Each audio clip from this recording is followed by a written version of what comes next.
So I first must say, I have really now a big problem because all three speakers have been so amazing, so wonderful. So I will do my best. A short I would like to explain shortly. I will not talk about Ulla and Heiner Pietzsch in a biographical way. I have preferred to talk about the way how they collected. And that's why I took some themes and I will develop them. I think I have a... Okay, the title of my lecture today is Living with Art, which is the motto of Ulla and Heiner Pietzsch. And I will start now with a quotation. If for a collector every piece he or she collected is a piece of desire, then this applies especially to works and collections of surrealist art. This assertion was written in one of the wall texts of the Hamburg venue of this exhibition, and I allow myself to borrow it today in order to describe the manner how Ulla and Heiner Pietzsch have devoted themselves to art for more than 50 years. During this time, they managed to build the present collection, piece after piece. That's important to stress, piece after piece with great dedication, patience, and passion. It was not always so clear and well-defined like now. At the beginning, they were insecure in their selections, and they were also under the influence of decorative art. However, in 5 decades, they have been able to create a fantastic ensemble of artworks which they have harmoniously installed in a modern house. This house was consciously built for the purpose of art. Ulla and Heiner Pietzsch live literally according to their motto, living with art, and each object in this house is an object of desire and love, including the policeman, you will see here in the picture, and which is a piece by the hyperrealist artist Duan Hansen. And he is staying always there in the entrance of this house on taking care of the works. In the middle of the 60s, Ulla and Heiner Pietzsch started collecting informal and fantastic realism, which constituted the contemporary art at the time. Their first acquisition was Gerhard Altenburg's De Schaukel from 1954. In the course of the years until the 70s, the collection was characterized as a contemporary art collection, increasing more and more with acquisitions of mainly abstract works by German artists like Konrad Klaffek in the middle. I have here something borrowed from, that's Konrad Klaffek, that is Bernhard Schulze, that is the sculptor Rolf Szymanski, and there is the German painter Horst Antes. Some examples only.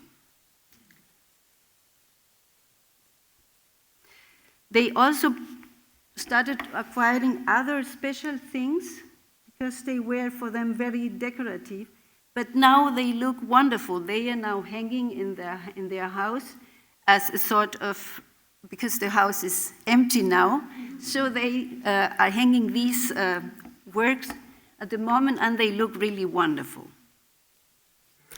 After that, in the 80s and 90s, where then the acquirings in the collection, the acquisitions, then were directed according to the new emergent German painters like Albert Orlen of Assisi, Anselm Kiefer, A.R. Penck, on these wonderful 3 works by Gerhard Richter.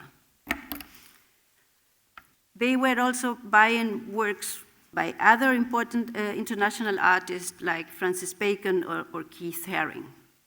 However, as the Pietzsch'es had taken the decision in the early 70s to build a proper thematic collection, they soon decided to sacrifice the contemporary works in order to concentrate their new acquisitions in surrealist art. Ulla Pietzsch had been responsible for the important decision to turn the main theme into surrealism. She was captured by the fantastic world of the surrealist artist, by the world of dreams, and by mysticism. In the middle of the 80s, the Pietzsch'es started traveling regularly, twice a year to New York to attend the international auctions at both Sotheby's and Christie's. They were doing this until 2011. It's nearly 30 years. It was in 1986 when Heiner Pietzsch made an important discovery, at the Whitney Museum in New York, where they visited the exhibition Interpretive Links, Abstract Surrealism into Abstract Expressionism. The so-called abstract expressionist artists were presented there together with a European artist who came to the United States in exile during the late 30s and early 40s. The exhibition asserted that these young artists, such as Jackson Pollock, Arshile Gorky, Mark Rothko, Robert Motherwell, Bernard Newman, William Baziot, or David Smith, to name the best-known ones, had had the influence of surrealist artists like John Miro, André Masson, Roberto Mata, or Gordon Onslow Ford in what it was called their formative years. This idea was an important discovery for Heiner Pietzsch, who immediately saw the link to the surrealist work in the collection, and this encounter led him to begin collecting works by these artists, mainly works on paper painted during the 1940s, when the artists had not yet produced their definite breakthrough. This creative period can now be understood as a bridge for the very amazing transition between the European traditions and the new artistic tendencies appearing in the United States, and which would generate from the 1950s onward a complete new order in the art of the 20th century. I will show you this because you will not recognize, probably not recognize who is who. Over there is Bernard Newman. Here is Arshile Gorky. That is, it was something very special in the collection. That is Jimmy Ernst, the son of Max Ernst. That is Robert Motherwell, Jackson Pollock, David Smith, Mark Rothko, Matt Rothko, and Baziot. The decision of Ulla and Heiner Pietzsch to begin collecting the US abstract expressionist artists in their formative years turned out to have an important impact in the story of the collection. This was an invaluable contribution to the recognition of the great importance of this period as fundamental to the development of the new art to come. But the singular and remarkable collection of works on paper initiated by Heiner Pietzsch since then has surely also contributed to increase the value and the price of this work at the art market. As Heiner Pietzsch remarks, the pieces which they could acquire 30, 20, and 10 years ago are now unaffordable for them because the prices have increased tenfold at the auctions. Another collection in the collection refers to the amazing frames on the paintings. You will see many of them in the exhibition. Only a few of the current frames in the collection came originally with the works when the Pietzsch'es acquired them. Changing the frame when they not really fit with the works was another conscious decision they took in order to support aesthetically the ideas of the surrealist within a given context. The Berlin frame dealer and collector Olaf Lemke has collaborated with the Pietzsch'es during 40 years, and they have been looking together for the adequate frames. The left example is a Venetian frame from the late 16th century, and the other one is a Spanish 17th century frame. You will see here in the works in the exhibition many of these wonderful frames. But if the frames were originals from the artist, as in the case of the next ones, then they would not be removed. Like the left frame is in a painting by Max Ernst, and it is chalk skin. And of course, it was left with the painting. The other ones are made of cardboard, and they are pieces from the 1920s in the USA, where it was a handcraft work which was very popular.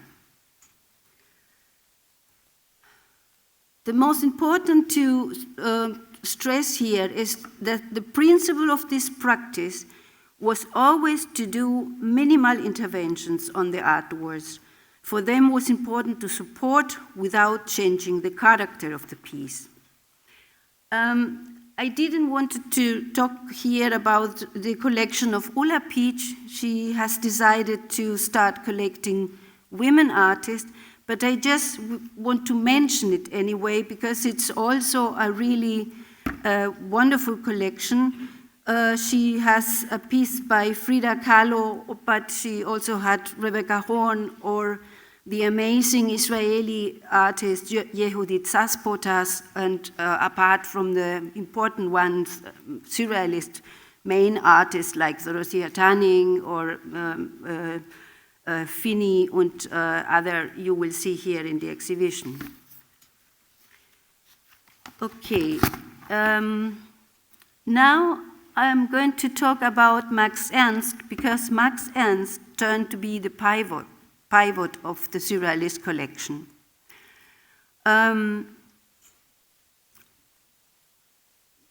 The Pietzsch'es knew Max Ernst, met Max Ernst personally in Hanover in 1972, and that was very important or decisive for the decision to collect surrealism. They were very struck by his strong presence and expressive eyes, they say. Today, they own over 20 works of his hand, including paintings, drawings, collages, and sculptures demonstrating all the surrealist procedures he developed: the collage, the frottage, the grattage, the decalcomania, etc. These works, which were searched, researched, and meticulously chosen, spanned all his creative periods from the 20s until the 60s. I don't show them here because I will show them later in another context. And you will see many of them here at the exhibition also. Because two of the most important works by Max Ernst in the collection were done in Sedona, in the Arizona desert, where the artist lived with his fourth wife, the painter Dorothea Tanning.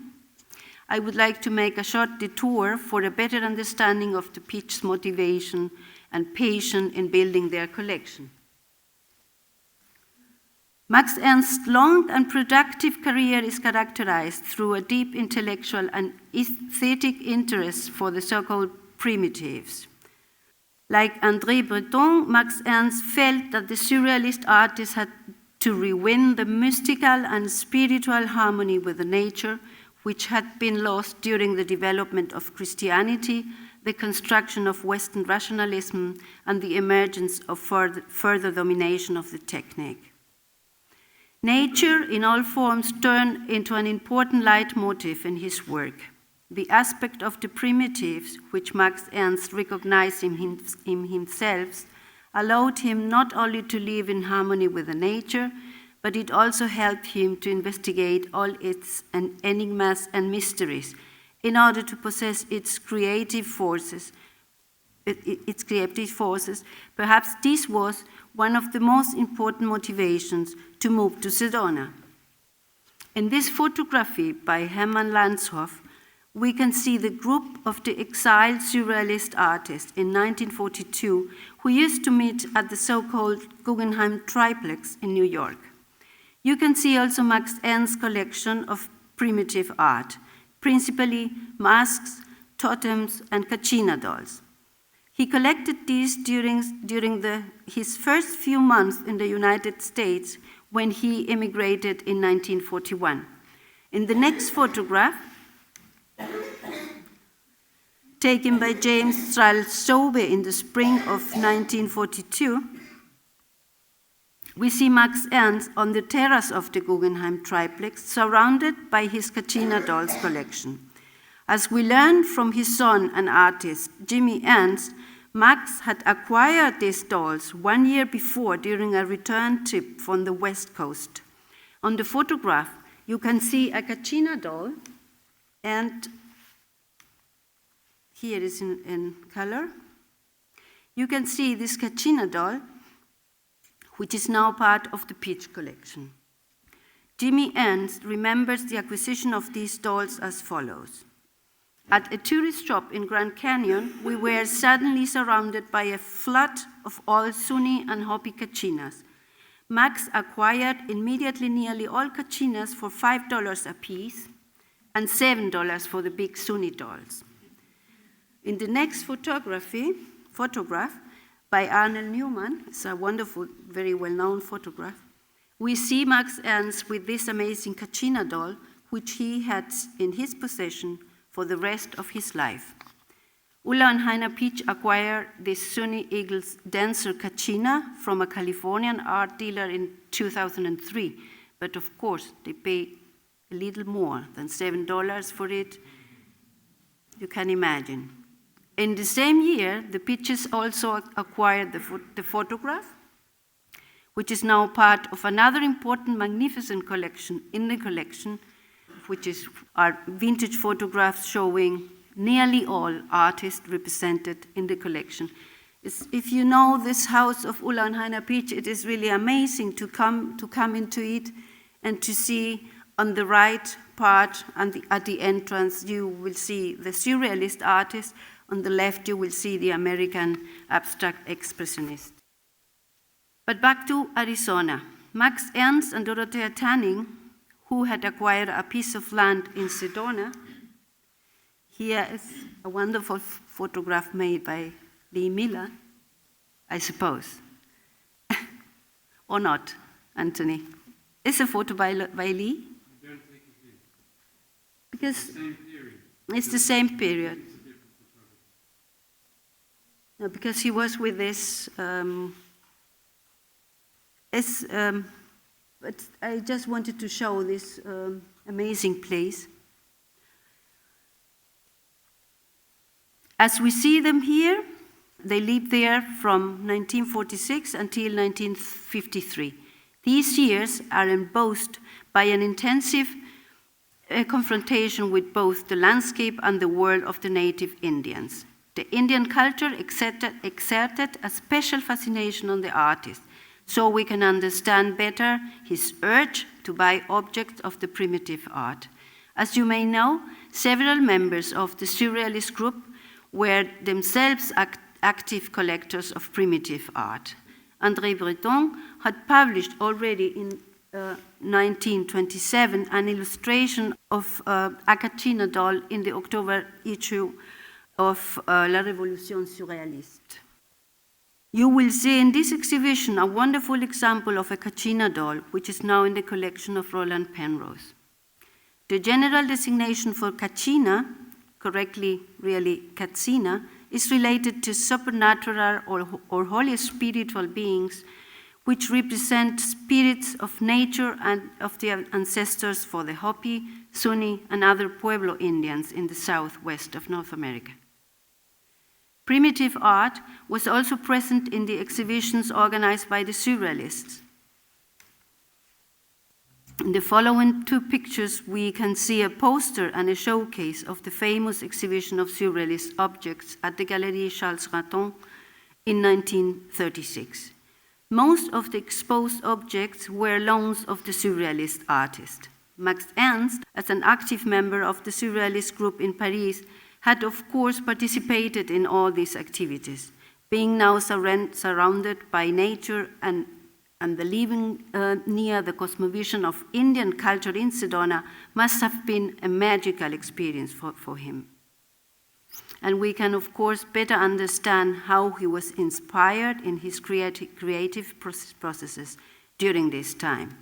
especially by the Kachina dolls and the masks which the Indians used in their ancient rites.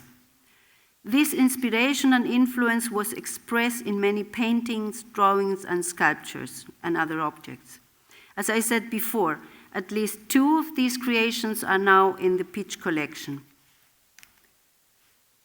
The Pietzsch'es acquired them precisely because they recognize Max Ernst's deep motivation in creating them.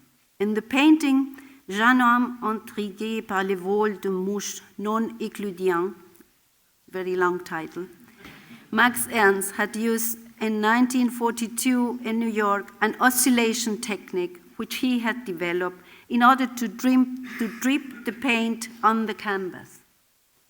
This painting was decisive for the later emerging dripping technique of Jackson Pollock, and the Pietzsch'es decided to acquire it because the painting is a sort of link between the surrealist art and the upcoming abstract expressionism.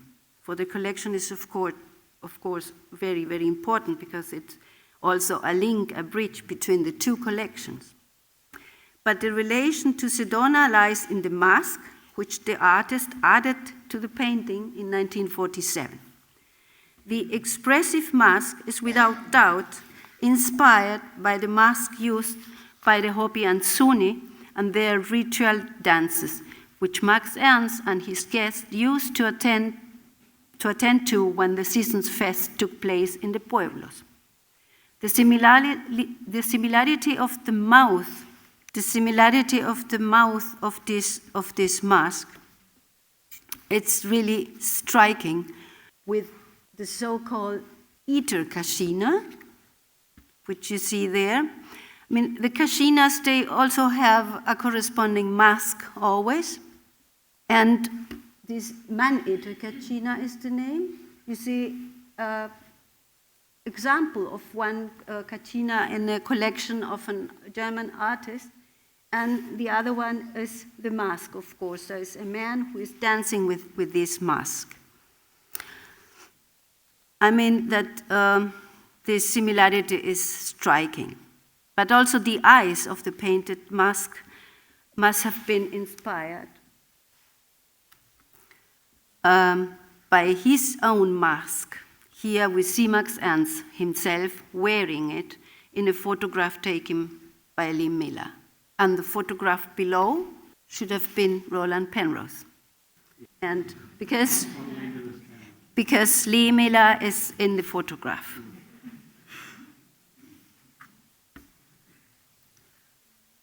The sculpture group Capricorn, which unfortunately is not presented in the exhibition due to conservation reasons, is considered as one of the main works by Max Ernst.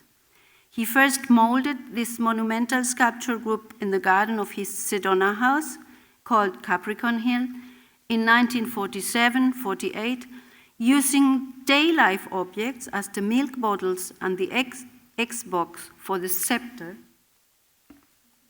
but also recycling card hardware like the laminated spring scene in the head of the male figure. All pieces of this surrealist combined ensemble were then covered by cement, as seen in the original photograph by John Kasnetsis, with Max Ernst and Dorothea Tanning on it. This photograph is also part of the collection.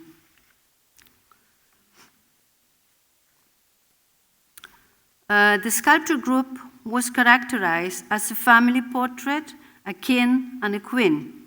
The horn mask of the sitting figure is clearly inspired by the Kachina in the photograph, which was also in the collection of Max Ernst. And the headdress of the female figure is motivated by a Kachina known as Lacan Girl Kachina. Max Ernst left the original cement version in Sedona when he moved to Paris in 1953, but returned with an artist friend a decade later to dismantle it and make molds. The molds were shipped to France, to Humes, where Max Ernst was living since 1955, and in 1964 he had a Fronde cast, the sculpture in bronze, in an edition of 6.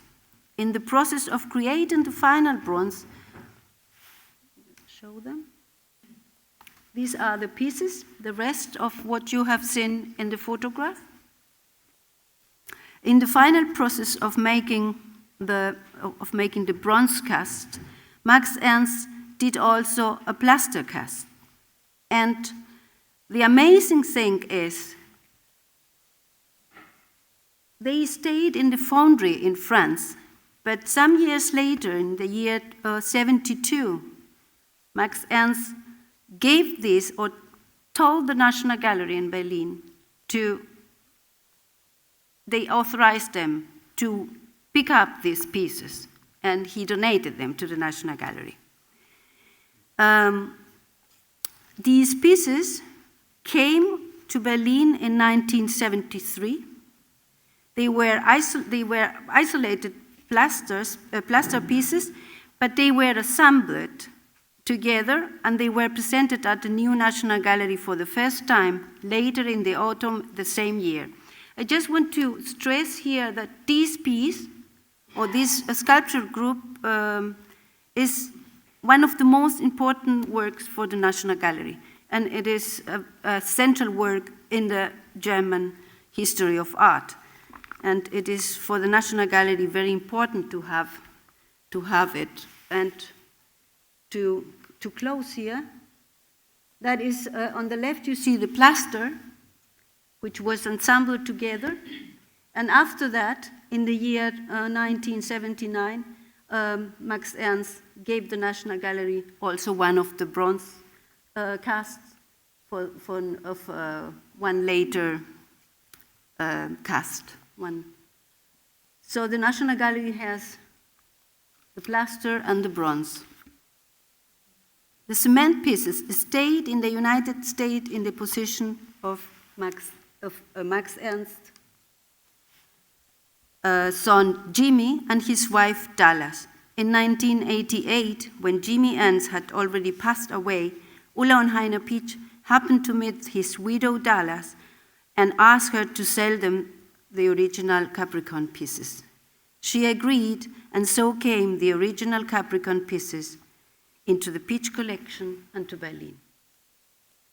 The Pietzsch'es have built a special place in their house to present this wonderful piece. To go to the last point, I will briefly tell you about the exhibition in which the collection has been presented. Even though Ulla and Heiner Pietzsch always saw themselves as very private collections, they decided to exhibit the collection for the first time at the residence castle of Heiner Pietzsch's hometown, Dresden, in the year 2000. On occasion of the exhibition, they published the book Leben mit Kunst, and his title turned into their motto, as I said before, Leben with Art. As for the second presentation, they say it was a New Yorker art dealer who first realized the extraordinary resemblance between the composition of the Pietzsch collection and that of Peggy Guggenheim in Venice. This accurate observation reached its realization into a full-scale exhibition called Affinities in 2005, in which the two collections were placed side by side at Peggy Guggenheim's Venetian Palace. It was not just a coincidence of the artist, but the similarity to individual works in the two collections that was so striking. And also the exhibition Verrückte Liebe, Crazy Love, at the Kunstforum Austria turned to be a sensation in Vienna in 2006. However, the absolute highlight of all presentations of the collection was the exhibition Bilderträume, Picture Dreams at the National Gallery in Berlin in 2000.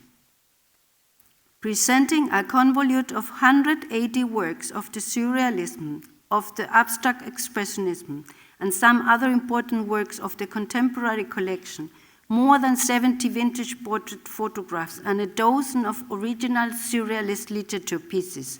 A small exhibition thought Heiner Pietzsch, but it was not a small exhibition. All the National Gallery, all the galleries downstairs were full. After that, some years later, it was this other exhibition, 20 works for the 20th century. It was rather reminding to the city of Berlin that it should be done, something should be done in order that the Pietzsch'es give finally the collection to the city of Berlin. And that's my last point, because this exhibition, Bilderträume, was so important because it was the proof for the Pietzsch'es, it was a definite proof really for them that their collection had reached a point of culmination. With this evidence and 2,000 visitors, they took the most important decision in their collector's life and determined to donate the collection to Berlin and to the National Gallery, on the sole condition that a representative selection of works be placed on permanent display in combination with works from the National Gallery.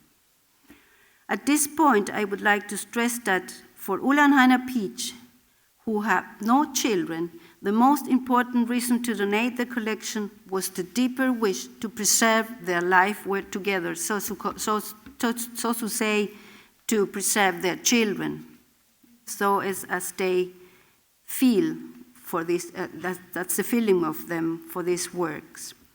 Even though all parts were willing to realize this important donation, it took 6 years to concretize that is really happened.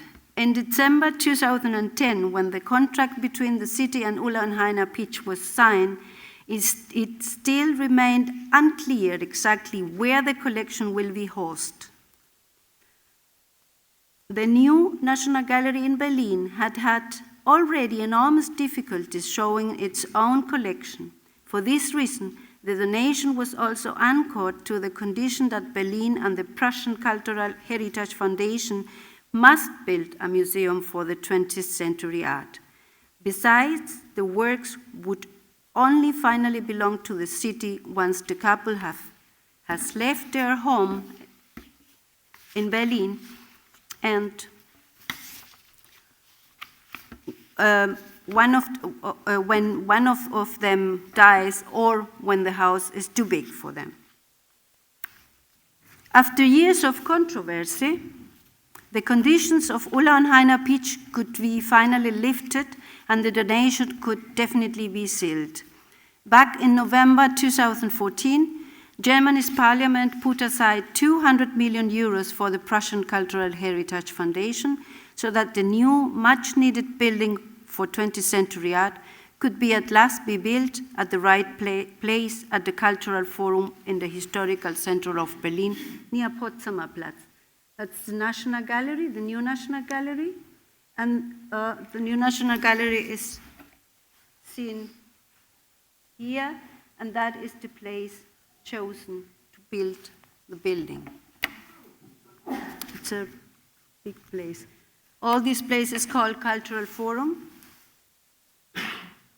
Here, and here is the State Library, here is the Philharmonie and all that. In September 2015, a competition was launched for a design strategy that would include the site layout, the architecture and landscaping of the museum. The design competition was carried out in a two-phase process. In the first phase, an ideas competition was convoked, and in the second phase, 42 teams consisting of architects and landscape architects took part in the closed design competition for the new museum building. 10 firms qualified through the ideas competition, 19 offices were chosen for the final round in the worldwide competition, and 13 architecture offices were invited to compete. In the late October 2016, a selected jury awarded the first prize to the Swiss architects Herzog and de Meuron. That is the only existing projection of this museum. In the interior is a wonderful place, but they must change a little the facade. Finally, following the city's announcement that there are no more impediments for the construction of the future museum of the 20th century, the Pietzsch'es decided to do away with the anchor conditions. The signature was sealed, which sealed the definite donation, was realized solemnly in November 13, 2016. The works now definitely belong to Berlin and will be given to the National Gallery as a permanent loan. In the following pictures, I would like to show you some examples which should make clear the importance of this donation to the National Gallery, which own very few surrealist works. These are 3 works by Max Ernst. I'm not taking into account here the other works who came with a new museum of the National Gallery, the collection Scharf-Gerstenberg, which is also a surrealist collection. These are only the paintings by Max Ernst, which are going to the National Gallery. They are going to receive sculptures and prints and drawings and other objects. That is the only work in the National Gallery by Magritte. Ulla and Heiner Pietzsch acquired this wonderful photograph there, showing Magritte and his wife in Paris with this painting, and the National Gallery is going to receive it also. These are the Magritte works, which come in addition to the National Gallery. Not all of them, but 4 of them are here to see. This is the only mirror in the collection of the National Gallery. And they are going to receive all these pieces. That was the only Calder, and that is a very important piece with this Stabile Mobile, because that was a piece which Heiner Pietzsch wanted to buy for themselves, but as he was a member of the Friends of the National Gallery, the Friends asked him to please renounce to this acquisition, and because the Friends wanted to buy it for the National Gallery. So it belongs to the National Gallery. It's a wonderful piece. And these are the 3, a color one, a black one, and one without color are coming to the National Gallery also. And finally are these 3 pieces together, and that is for me one of the most important contributions of this donation. That they have the original pieces, the plaster and the bronze. And that is something very nice for Berlin and for the National Gallery. On the name of Ulla and Heiner Pietzsch, I would like to thank the directors of the 3 museums and the curators of this amazing project, which has allowed to show the Pietzsch collection in its real dimension to a wide and informed public.